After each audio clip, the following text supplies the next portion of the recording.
Defoe, Robinson Crusoe,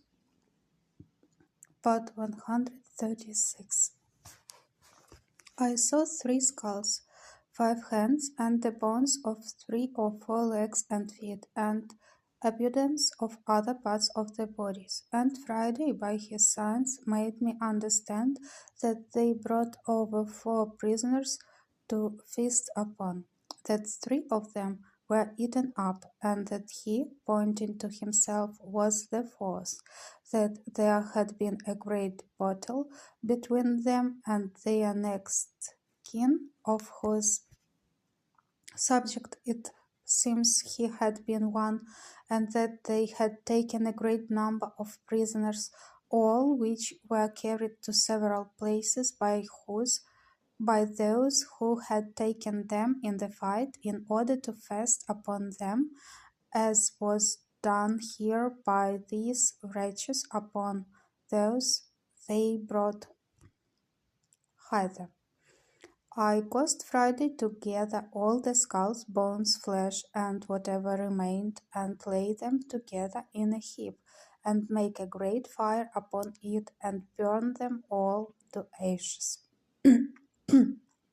I found Friday had still a hankering stomach after some of the flesh, and was still a cannibal in his nature, but I showed so much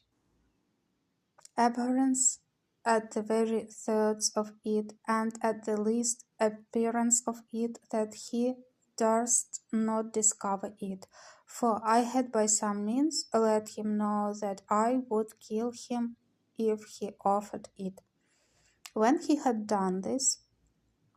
we came back to our castle, and there I fell to work for my man Friday, and first of all I gave him a pair of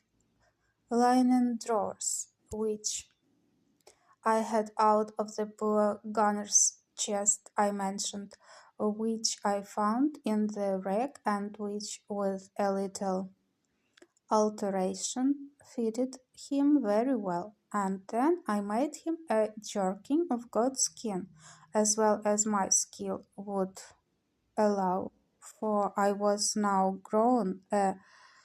tolerably good tailor, and I gave him a cap which I made of hare's skin, very convenient and fashionable enough, and thus he was clothed for the present tolerably well, and was mightily well pleased to see himself almost as well clothed as his master. It is true he went awkwardly in these clothes at first. Wearing the drawers was very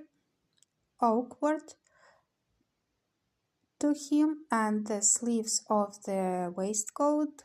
galled his shoulders and the inside of his arms. But a little easing them where he complained they hurt him, and using himself to them, he took to them at length very well. The next day after I came home to my hutch with him, I began to consider where I should lodge him, and that I might do well for him, and yet be perfectly easy myself. I made a little tent for him in the vacant place between my 2 fortifications, in the inside of the last and in the outside of the first, as there was a door or entrance there into my cave. I made a formal framed door-case and a door to it of boards, and set it up in the passage a little within the entrance, and causing the door to open in the inside, I buried it up in the night, taking in my ladders too, so that Friday could no way come at me in the inside of my innermost wall without making so much noise in getting over that it must needs awaken me. For my first wall had now a complete roof over it, of long poles covering all my tent, and leaning up to the side of the hill, which was again laid across with smaller sticks instead of length, and then thatched over a great